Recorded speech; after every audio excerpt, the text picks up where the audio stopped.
Sergio Fausto, que ha estado también con nosotros en otros programas internacionales, en otros momentos, nos acompaña. Gracias por estar aquí con nosotros en Sao Paulo. Un gusto, Mónica. Primero comentarle, ¿qué es en lo que deberíamos fijarnos? Antes de hablar de las razones, cuando hablamos de las cifras, porque las cifras son bien impresionantes, estamos hablando de un primer presidente con 3 mandatos en la historia de Brasil, 59,8 millones de votos, además logra sacar a uno que estaba ejerciendo, un mandatario que estaba ejerciendo el cargo, otro récord también, hace 3 años estaba en la cárcel Luis Ignacio Lula da Silva, pero al frente tiene a alguien con 58,2 millones de sufragios. ¿Qué es lo más importante en que tenemos que fijarnos en esta elección para después ahondar en la explicación de ella?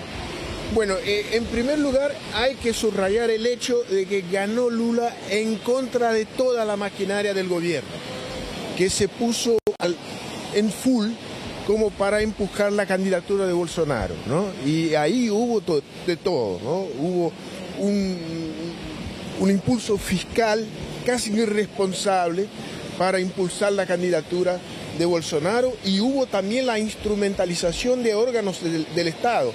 Ayer mismo vimos la policía que cuida las carreteras del país haciendo bloqueos en la región noreste del país, donde hay una gran concentración de votos de Lula, como para dificultar la movimentación de los electores de Lula, ¿no? Entonces, primer punto, subrayar, ganó Lula por un margen muy acotado, pero luchó contra toda la maquinaria del gobierno, ¿no? El segundo punto es exactamente el hecho de que fue muy acotada la diferencia entre los dos. Muy estrecha. Nos vamos a correr un poquito más para acá para que se pueda ver también la calle y la vida, y porque había un señor que está en situación de calle que nos están pidiendo que no los mostremos tanto, así que le pido si se puede poner un poquito más por acá, Sergio, y le encuentro toda la razón. Está bien, si ellos quieren que no los mostremos me parece importante. Igual no estaban saliendo en la imagen, pero en fin. Segundo punto, decía usted, muy importante, muy relevante, lo ajustado de esta elección. La más ajustada de la historia, ¿no, Sergio? Sí. Fue la más ajustada de toda la historia electoral de Brasil y, bueno, también, obviamente, del periodo más reciente desde la redemocratización del país desde mediados de los años 80, ¿no? Y por primera vez perdió el presidente de turno, ¿no? El llamado incumbiente, ¿no? Sí, el incumbente pierde, y eso también es un hecho tan inédito como que un mandatario tenga 3 periodos, como va a ser el caso de Luis Ignacio Lula da Silva, obviamente con otros entre medio, porque no se puede tener, no hay reelección indefinida aquí en Brasil. ¿Alguna otra clave? Porque también respecto de los resultados de gobernadores hay cosas importantes, Sergio. Hay cosas importantes, hay que subrayar por lo menos 2 rasgos generales del paisaje político del país. Una prevalencia del PT en la región noreste, ¿no? Que se ha convertido en un bastión del partido. Los gobernadores de la región son la mayoría del PT y en su casi totalidad, salvo por uno, son gobernadores de izquierda. Pernambuco no queda declaradamente del PT, una mujer además por primera vez en la historia, además, otro hecho novedoso, y una mujer a todo esto, perdone que me salga de la política y me vaya a otro ámbito, pero una mujer que además enfrentó en la primera vuelta el mismo día de la elección, Fresia, la muerte de su esposo. Fue un hecho bien trágico en medio de la competencia de los gobernadores, que el mismo día de la elección enfrentó la muerte de su marido. Sí, bueno, hago ese punto y volvemos, digamos. Entonces, en el norte, gobernadores... Es importante destacar este punto, más allá de lo personal, porque es una estrella ascendiente en la política brasileña, muy joven, muy preparada, y ganó la elección en un estado... Me va el nombre de ella. Raquel Lira. Lira, sí, ese era el apellido, ya, perfecto. Exactamente. Sí, hay que ponerle mucho ojo porque es estrella en ascenso, absolutamente. Bueno, también ella es una candidata de centro-izquierda, ¿no? Entonces que la centro-izquierda está muy bien atrincherada en el noreste del país. Pero salvo por esta región, el país está muy proclive a la derecha, ¿no? Ganaron las 3 principales provincias, estados de la federación, 3 candidatos de la derecha, en São Paulo, en Minas Gerais, en Río de Janeiro, ¿no? Entonces que hay en el mapa político de Brasil una prevalencia de la derecha, salvo por una presencia muy fuerte de los partidos de izquierda en el noreste. El tema es que Lula es un personaje medio ecuménico, ¿no? Que corta las fronteras entre los partidos. Por esto... O sea, hay un voto cruzado en el sentido que alguien puede votar por gobernador, por alguien afín a, no sé, a la derecha o la centroderecha o la derecha más extrema y luego votar por Lula. Es curioso esto. Hubo una cierta sincronización entre el voto nacional y el voto estadual. Ah, ya, se dio. Entonces, no es como yo digo. No. Pese a esto, ¿cómo Lula saca una ventaja impresionante en el noreste, que tiene 27% del electorado? O sea, de hecho, dobla en el norte a Bolsonaro, en algunos sectores. Sí, incluso más que dobla a Bolsonaro, ¿no? Esto compensa el déficit de votos que tiene en las otras regiones, ¿no? Pero también fue muy bien votado acá en el sureste. Perdió, pero fue bien votado y ganó por un estrecho margen en el segundo más grande colegio del país, que es Minas Gerais. O sea, es un candidato que corta las fronteras regionales y también del eje ideológico del país, ¿no? Pero eso quisiera preguntárselo más, porque si los gobernadores están alineados con el candidato presidencial, ¿cómo es posible que Lula logre cortar esas barreras? ¿En qué sentido las cortas, dice usted? Perdón, no te escuché porque había ruido. Si es que usted dice que están alineados los gobernadores, que son como, además que son súper importantes los gobernadores, tienen un poder real, presupuesto real, son líderes muy importantes. Tal vez podríamos hacer el paralelo con Argentina, el nivel de poder que tiene un dirigente a este nivel local, ¿no? Es como un mini presidente, porque imagínense, 46 millones de habitantes tiene Sao Paulo, ¿no? O 56. 35 millones de electores, ya. 42 creo. Por ahí, ya. Más de 40 millones de habitantes, eso estamos hablando cuando hablamos de Sao Paulo, o sea, un país en sí.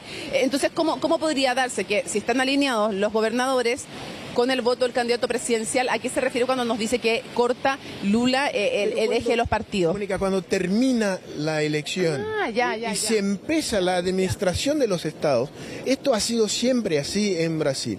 Ahí, bueno, la gente baja las armas y trata de gobernar, ¿no? Y Lula es un político muy pragmático y los gobernadores que han sido elegidos, que son gobernadores, uno podría decir, de la derecha, no son tipos ideológicos, son tipos pragmáticos. Así que no veo una gran dificultad de Lula como para lidiar con ellos. Ahora vamos a las razones, Sergio. Cuando hablamos de las razones, ¿por qué ganó Luis Ignacio Lula da Silva? Aunque sea la elección más estrecha de la historia, logró sacar al incumbente, al que estaba en el poder, que es algo que no había pasado en la historia de Brasil, ¿no? Entonces la pregunta es, ¿qué pasó? ¿Cuáles son las razones de, aunque sea estrecho, haber logrado ese triunfo? Bueno, algunas razones principales. La primera es que Lula tiene una impresionante raigambre afectiva, yo diría, en los sectores populares. Así que ganó entre los más pobres, pero ganó de lejos. Y Brasil es un país que tiene muchos pobres, ¿no? Entonces esto le dio una ventaja impresionante. Además de eso, supo armar un frente amplio, aunque no fuera un frente amplio formal, ¿no? El hecho de que haya elegido como su compañero de fórmula a un candidato moderado, esto fue fundamental para que en la segunda vuelta se armase en torno a Lula de verdad un frente amplio que del centro hacia la izquierda. Y es sumando los dos factores, raigambre en los sectores populares, capacidad de armar un frente amplio, esto le llevó a victoria. También uno podría mencionar el miedo al autoritarismo, que lo pusieron como uno de los ejes de la campaña, es decir, que también en algo contribuyó Bolsonaro a su derrota. No, seguro. Y por esto se armó el Frente Amplio, ¿no? Porque había en mucha gente de centro un enorme y a mi juicio justificado temor de una deriva autoritaria en Brasil. Y esto permitió a Lula reunir a mucha gente. La pandemia también, la gestión de la pandemia con 700.000 muertos. Creo que esto fue lo fundamental, Mónica. El hecho de que él no es solamente que haya lidiado mal con la pandemia, fue de su mano, ¿no? Y ahí le quedó la imagen de un gobernante cruel, ¿no? Y esto creo que fue fatal. Y el efecto, por ejemplo, ciertos hechos que vimos de violencia, como el llamado efecto Jefferson, este exdiputado muy cercano a Bolsonaro que recibe una orden de detención y él dispara, se agarra a balazos con la policía. Bueno, esta es la cosa más, yo diría, preocupante en Brasil. este hecho y el hecho que sucedió en el sábado, la señora diputada que sacó una pistola, Zambelli que sacó una pistola. los dos tuvieron un efecto muy marginal en el resultado electoral. Y esto me preocupa mucho, ¿no? Porque se ha como normalizado cosas absurdas en Brasil y esto hay que cambiar, ¿no? ¿Usted cree que debería tener un efecto aún mayor eso? No. Es lo más impresionante, porque la gente que ya había decidido a votar a Bolsonaro no hizo caso a esto, ¿no? Quizás esto puede que haya dificultado a Bolsonaro captar algunos votos de indecisos al final, pero fue un efecto muy marginal, estoy seguro. Vamos a seguir conversando, pero Fresia, tenemos también algunas impresiones y queremos recoger como comienzo la de Luis Ignacio Lula da Silva. Estábamos ahí en el comando del Hotel Intercontinental, que fue centro de celebraciones. De hecho, en el momento en que por primera vez, nosotros como a las 6:30, conversando con analistas también y por lo que habíamos reporteado, era bastante evidente que aún estando abajo, en un momento con cierto porcentaje de votos, cuando ya faltaba mucho norte por escrutar, ya tenía ganada la elección Luis Ignacio Lula da Silva. Pero cuando se desataron las celebraciones, en el primer momento en que él de abajo pasa arriba en los conteos, y ahí se desatan las celebraciones. Fue aproximadamente como a las 8:30 cuando habló el mandatario electo Luis Ignacio Lula da Silva, y esto fue parte de lo que dijo. Toda la vida creí que Dios siempre ha sido muy generoso conmigo para permitir que yo saliera de donde salí y para que llegara a donde llegué. Principalmente en este momento en que no nos enfrentamos a un adversario, no enfrentamos a un candidato, enfrentamos a la máquina del Estado brasileño que se puso al servicio del otro candidato para tratar de evitar que ganáramos las elecciones. Para tentar evitar que nós ganhássemos as eleições. Y gracias al pueblo brasileño, a quienes quiero agradecerles de corazón, al pueblo que votó por mí y al pueblo que votó por el adversario. Ya se termina de escuchar la impresión de Luis. Bien, eran las palabras, Mónica, de Lula da Silva una vez que triunfa, y claro, ahí era lo que hablabas con tu invitado, de esta maquinaria del Estado, que además no es usual, ¿no? Habitualmente, si va a la reelección, es quien gana, precisamente quien está en el poder. Tiene esta maquinaria, como decía Bolsonaro, pero claro, por tratar, por intentar incluso con algún tipo de ayudas sociales, ayudas del Estado, aparte del electorado, que puede estar de alguna manera con su voto todavía en duda, y posiblemente este tipo de hecho puede ayudar, y tantos otros factores, ¿no? Cuando esta maquinaria del Estado se hace presente en una campaña. Sí, Fresia. Te escucho perfecto, sí. Ahora sí, ya continuamos. Continuamos. Le retomo porque no sé si estábamos ya al aire cuando estaba comenzando a hablar Sergio Fausto. Sí, estábamos al aire. Bueno, esa parte no se escuchó. ¿Sí? No, era un poco, te escuchamos a ti y después te perdimos, así que para que le hagas la pregunta de nuevo. Ya retomamos el punto. Sí. Entonces, le preguntaba que en el fondo este presidente que asume primero con un margen muy estrecho, con un país dividido, o sea, el bolsonarismo tiene una fuerza muy importante, tiene la mitad del país, básicamente, y tiene en general de 26 gobernadores, solo 10 son declaradamente lulistas, hay otros que son afines, pero el bolsonarismo tiene una gran fuerza regional, entonces, y además el parlamento fragmentado y muy corrido hacia la derecha. Lo cual es perfectamente democrático, eso es lo que decidieron los electores, pero estamos hablando de hechos. Tiene sentido entonces, me imagino, este discurso que hace llamando a la unidad y cómo se ve eso.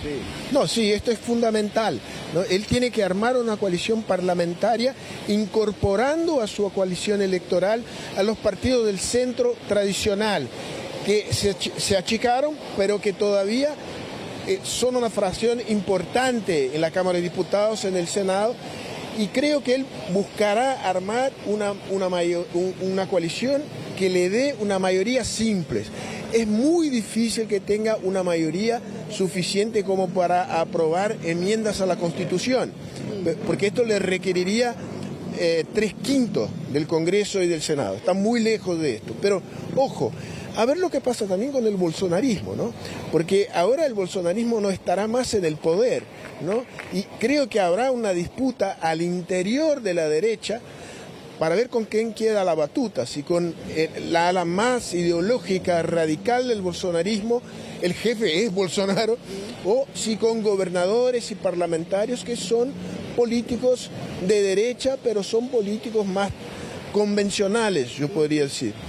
Ahora vamos a escuchar las impresiones de Simone Tebet. ¿Quién es Simone Tebet? Para quienes están en sus casas, ella porque Fred se la conoce de sobra, pero quienes están en sus casas es una senadora que compitió como candidata presidencial, fue senadora y compitió como candidata presidencial, salió tercera en las elecciones y ella además representaba un voto que le servía bastante a Luis Ignacio Lula da Silva, una mujer que representa sectores de la agroindustria, que resiste mucho a Luis Ignacio Lula da Silva. Ustedes dirán, ¿por qué? Si en el fondo él hizo un gobierno donde los empresarios estaban relativamente contentos, una época en que había materias primas con alto precio, en que Brasil era la sexta economía mundial, en que se inauguraban los BRICS, Brasil, India, China, Sudáfrica como las potencias emergentes, en que, no sé, la revista Economist ponía al Cristo Redentor con los brazos así abiertos, pero le ponía como un cohete a chorro hacia arriba y después durante un tiempo le puso hacia abajo la cabeza al Cristo Redentor en otra portada recordando la anterior y haciendo ironía y humor negro con aquello,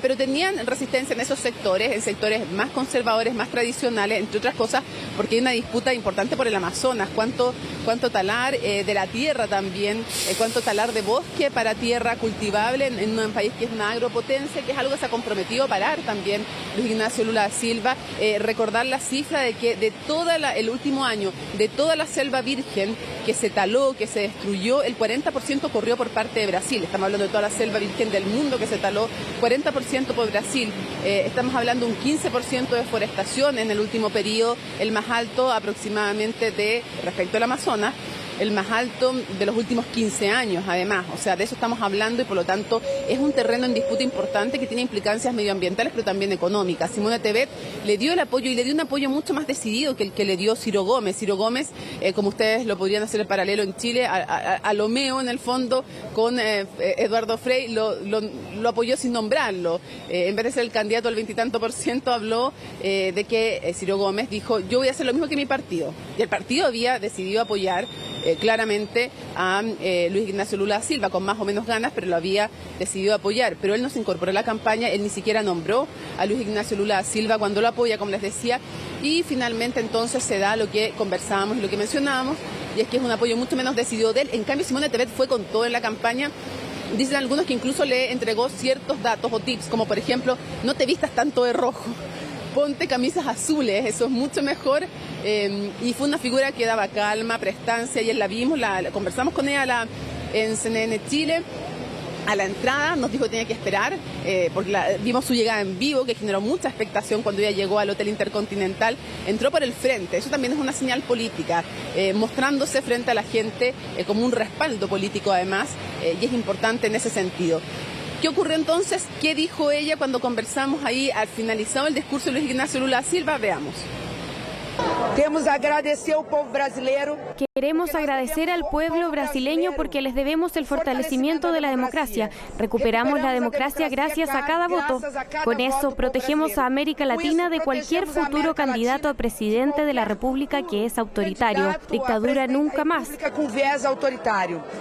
Ditadura nunca más. Prevalecer los tres mayores valores de Brasil, la democracia, la verdad y la vida. No será fácil gobernar un Brasil tan dividido, pero Lula tiene experiencia. La autoridad sabe que Brasil no eligió al Partido de los Trabajadores, Brasil eligió un campo democrático. Brasil eligió un campo democrático. Probablemente esa es la parte más importante del mensaje que transmitió Simone Tebet. Dijo, el país no eligió al Partido de los Trabajadores, eligió una alianza democrática y habló de la democracia, la defensa de valores como la libertad, y en ese sentido Jair Bolsonaro era el antagonista de esta coalición de partidos y se encargó muy bien de remarcarlo Simone Tebet. Este no es el triunfo de los partidos de los trabajadores, y de hecho algunos dicen que a pesar del Partido de los Trabajadores Lula triunfó. ¿En qué sentido? Es una ironía, pero lo dicen porque, claro, aporta una base electoral importante, una movilización muy fuerte, uy, aquí se nos cruzó en vivo, Bueno, estamos en vivo, se nos cruzó el señor con su paraguas y todo, no le importó mucho. Pero en fin, son las cosas del vivo. La cosa es que básicamente algunos dicen que ganó a pesar del PT porque logra este triunfo importante, relevante, pero con un partido que a la vez que aporta infraestructura partidaria, votantes muy fieles, a la vez también tiene todo el tema de la corrupción detrás. Sergio, entonces, es un partido que aporta y que resta, pero como decía Simone Tebet, este no fue el triunfo del Partido de los Trabajadores o no fue solamente el triunfo del Partido de los Trabajadores. Y lo dijo también Lula, lo que es más importante aún, ¿no?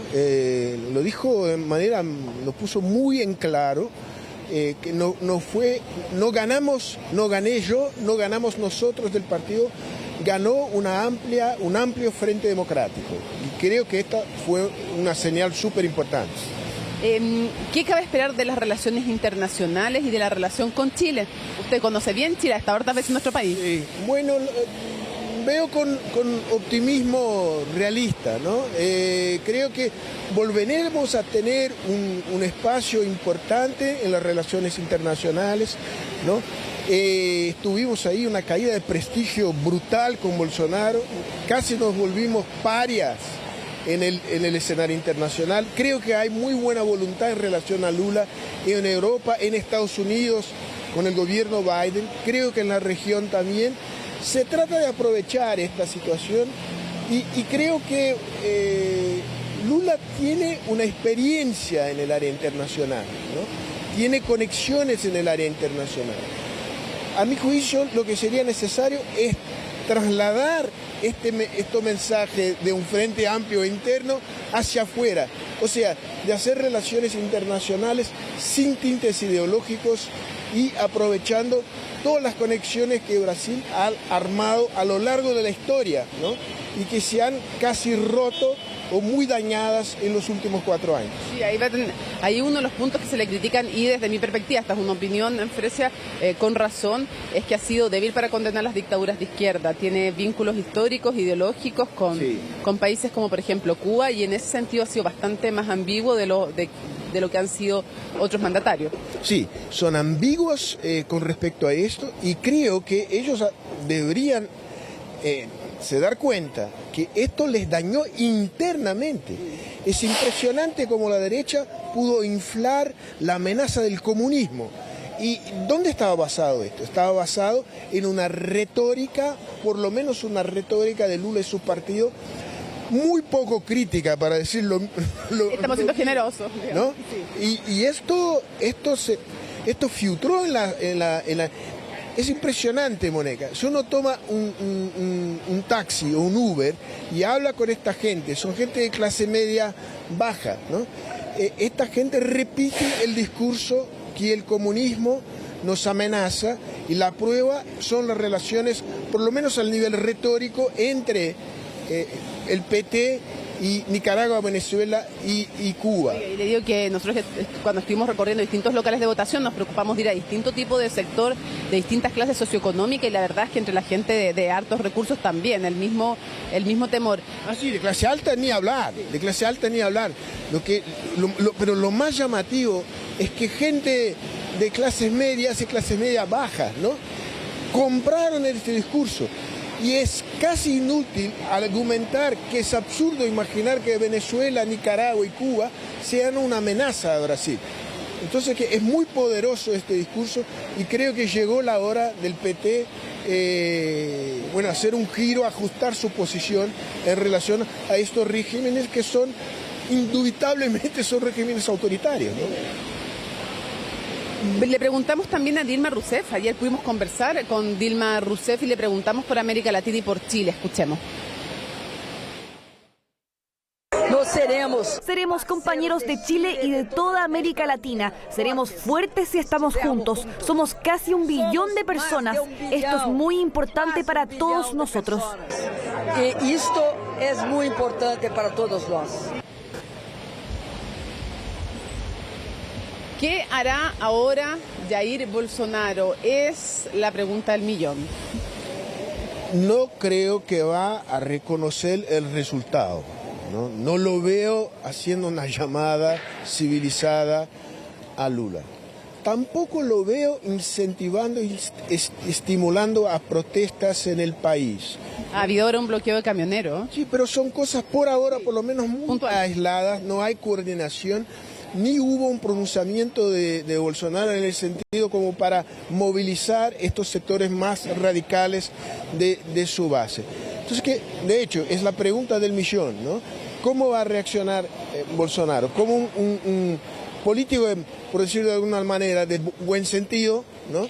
Que puede que nos reconozca, pero que al inicio por lo menos vuelve a su casa y se queda en silencio por lo menos un mes, ¿no? O sea, de inmediato pone en marcha una retórica de confrontación y con el gobierno. Todavía, a mi juicio, esto no está claro. Sergio Fausto, muchísimas gracias por habernos acompañado revisando y analizando esta elección tan importante, no solo para Brasil ni para el continente, para el mundo. No, muchas gracias a ustedes. Gracias por la invitación.